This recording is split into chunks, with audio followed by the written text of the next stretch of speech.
Welcome back to Griffonomics, where we conduct financial investigations to define the risk before we look at the reward. Today, we're diving into Johnson Controls, ticker JCI. JCI is executing what you could call a definitive pivot. They're moving away from being a diversified conglomerate and trying to become a pure-play leader in commercial building solutions. And that's where the conflict is. The core tension lies in their incredibly aggressive pursuit of approximately 50% operating leverage for fiscal 2026. Which is a huge number. A huge number. And they're banking on this hyper growth in data centers to, fully offset the massive divestiture of their residential business. That aggressive pursuit is really the central story here for you, the investor. Our mission today is to understand this high-stakes attempt by JCI to shed what the market always calls the conglomerate discount. Right. They're radically refocusing on the highest growth, most critical environments, talking data centers, deep decarbonization projects, that sort of thing. And in doing so, they're instantly stress testing their brand new lean operating model against that 50% leverage target. It's an all-or-nothing move. Okay, so let's start by unpacking that core portfolio simplification, because it's really more than just a sale. It feels like a declaration of intent. It is. The definitive move was selling off their residential and light commercial business, the RNLC HVAC business. Which used to be inside their global products segment. Exactly. And that sale went through in July of 2025 to Bosch. It brought in net proceeds of about $5.6 billion. Now, lots of companies divest assets. What makes this one so significant? Well, it's what they got rid of. They were ridding themselves of a huge, high-volume piece of the business that was ultimately lower margin and very cyclical. So that residential business, even though it was stable, was kind of holding them back. It was. It was preventing the market from seeing JCI as a pure-play technology leader. And that's the conglomerate discount you mentioned, right? So how does selling off a perfectly profitable segment actually add value to the stock? Precisely. The conglomerate discount, it just refers to the fact that when a company has too many different businesses, some are growing fast, some are slow and cyclical, the stock market often values the whole thing lower than the sum of its parts. So investors couldn't figure out what JCI actually was. They couldn't decide. Yeah. Were they a residential equipment supplier, an industrial player, a digital solutions provider? By shedding the RNLC segment, JCI is trying to trade in its old, slow-growth valuation for the higher multiple that these high-tech, mission-critical infrastructure players get. So it's a pursuit of a higher rating from the market. And that strategic shift, it goes way deeper than just the balance sheet. They completely changed their internal structure to match this new identity. Exactly. Effective April 1st, 2025, they completely reorged. They went from 4 reportable segments down to just 3 streamlined regional ones. Yeah. The Americas, EMEA, and APAC. It's like they dismantled a bunch of internal bureaucracy. That's a good way to put it. The goal here is to enforce focus and, speed. So every part of the organization is now laser-focused on one mission: advancing smart, healthy, and sustainable buildings. No more distractions from a massive global residential business. It's all about accelerated decision-making. When you remove that complexity, you force everyone to align on a single set of priorities. It's critical if you want to hit your margin targets. And they finished the year pretty strong, right? Looking at the financials for fiscal 25, their continuing operations posted net sales of, $23.6 billion? Yep.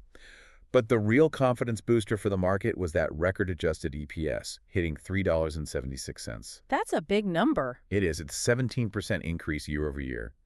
But what really stands out to me is how well they managed the financial hit from the divestiture. How so? They offset the earnings dilution from selling that residential business a full year ahead of schedule, which means the core commercial business they kept is growing and expanding margins much faster than even they thought it would. And their visibility into fiscal 2026 looks exceptional, mostly thanks to their pipeline strength. Yeah, it gives them tremendous comfort for their revenue forecasts. The backlog ended the year at a record high of almost $15 billion. $14.9 billion to be specific. And that's up 13% year over year. A solid 13%.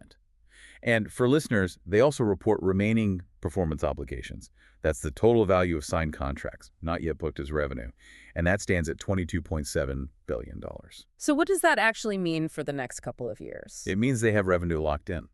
About 63% of that massive $22.7 billion is expected to turn into revenue over the next 2 years. That gives them highly predictable visibility. Okay, so that strong backlog gives them visibility, but what do they actually do with all that capital from the divestiture? This is where we see the high-stakes risk-taking.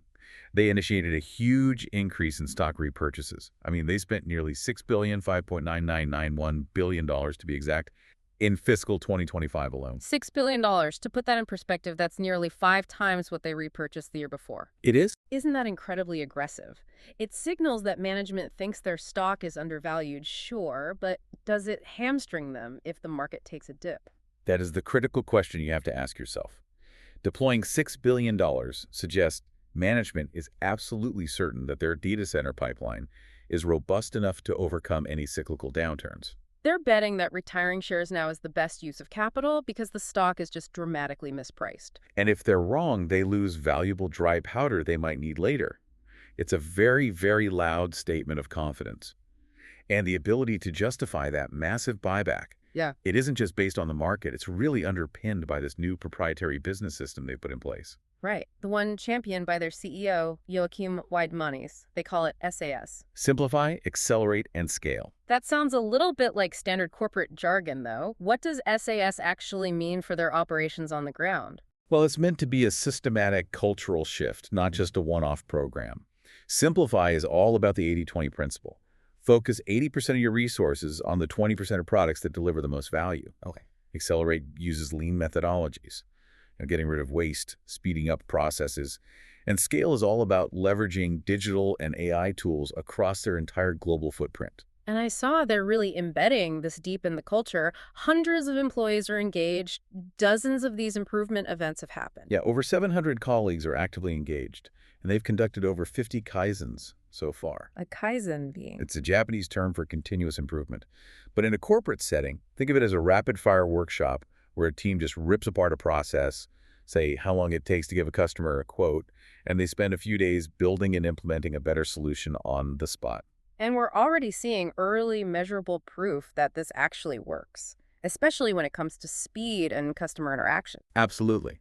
The most impressive metric I saw was in their sales organization.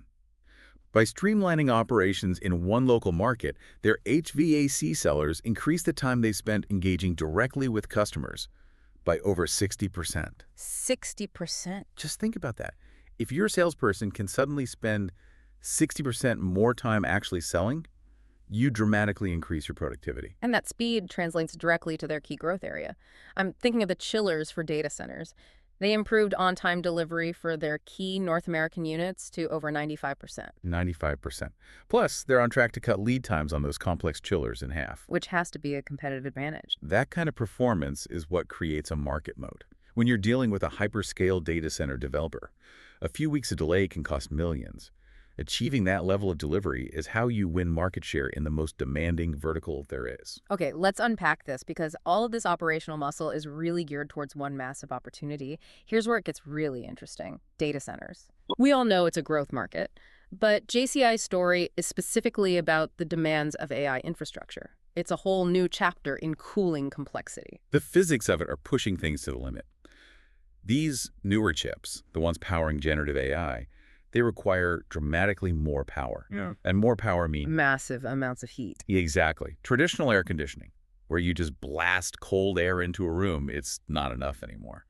The need has shifted from just simple cooling to really sophisticated, high-precision thermal management. And JCI is trying to own that entire solution. From the heat source all the way out, they call it the chip-to-ambient challenge. For the cold chain, yeah. It means managing the entire thermodynamic journey. It starts right at the heat source, the chip itself, and goes all the way to the outside air or the cooling tower. So it goes way beyond just the big chiller sitting outside the building. Way beyond. It goes right into the core data hall infrastructure itself. Which brings us to their new products, like the Coolant Distribution Units for liquid cooling. Why is liquid cooling such a game changer here? Because liquid is just orders of magnitude better at transferring heat than air is. These CDUs, they're basically the heart of a liquid cooling system. They pump chilled fluid directly onto or near the server racks, grabbing the heat right at the source. And they develop these with their big customers, right? Yeah, in close collaboration with their existing hyperscaler clients, which ensures the platform meets their really high standards globally.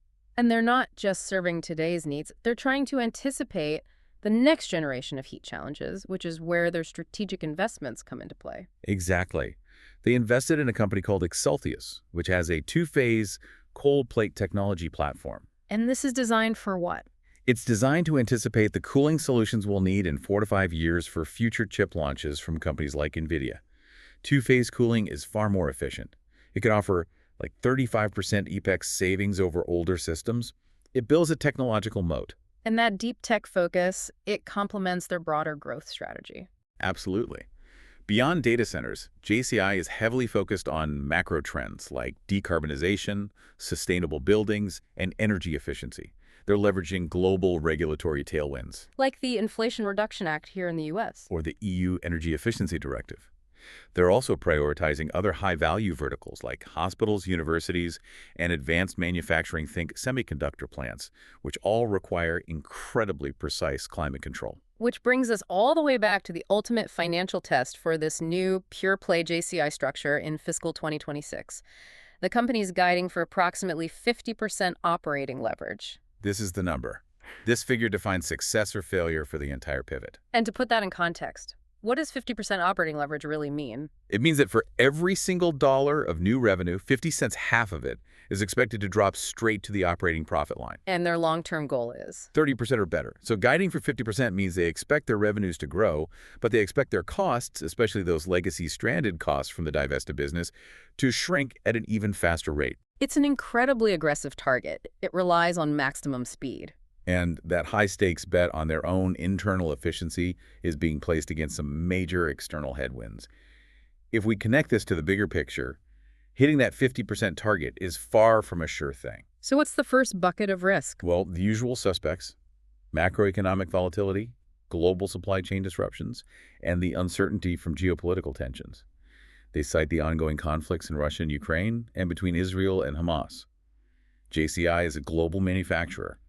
Instability anywhere can hit them. Then there's a more technical risk related to their factories, right? The idea of factory absorption, especially in slower markets like China. Right. Imagine JCI builds a massive state-of-the-art factory. That's a fixed cost. That factory is designed to absorb its costs, rent, utilities, by producing at high volume. But what if demand slows down? If demand in, say, general commercial construction slows down, the factory is suddenly running at half capacity.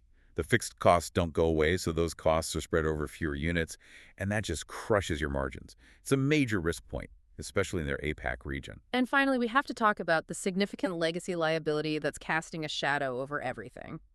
The PFAS problem. This is an ongoing substantial legal exposure. It's tied to their legacy fire protection products, specifically a foam called AFFF, which contains toxic PSAS compounds. And the scale here is immense. Immense. JCI is involved in over 12,400 individual or mass actions, plus litigation from state attorneys general, like the big case from the state of New York. What's the potential financial impact? Can they absorb a big loss here? That's the unpredictable part. While JCI is vigorously defending these claims and they're pursuing coverage from their old insurance policies, the ultimate exposure could be substantial. So substantial that it could potentially consume several years of their free cash flow. It makes their efforts to get that insurance money absolutely critical. It's the definition of a material contingent risk, and it's looming over this entire pure-play pivot. So we've seen this powerful duality. On one hand, you have aggressive, detailed operational execution improving seller efficiency by 60%, pushing chiller delivery to 95% on time. And on the other hand, they're chasing this incredibly ambitious 50% operating leverage target that relies on maximum speed and efficiency. The strategic choice is clear. JCI is leveraging its 140-year history of innovation. I mean, this is the company that invented the first room thermostat to chase the absolute highest tech thermal management challenges of the AI era, that chip to ambient cold chain. And given that massive capital deployment, the nearly $6 billion in stock buybacks, it signals a profound level of confidence from management in that data center pipeline and their turnaround. They've really put all their chips on the table. Which raises an important question for you to explore as JCI enters fiscal 2026. Is this supreme confidence reflected in that $6 billion buyback in their ability to overcome both market cyclicality and these significant legacy liabilities? Is it fully justified? Or is that high-stakes 50% leverage target just pushing the limits of what this new pure-play structure can possibly deliver? That's the core risk-reward balance you have to watch in the coming quarters.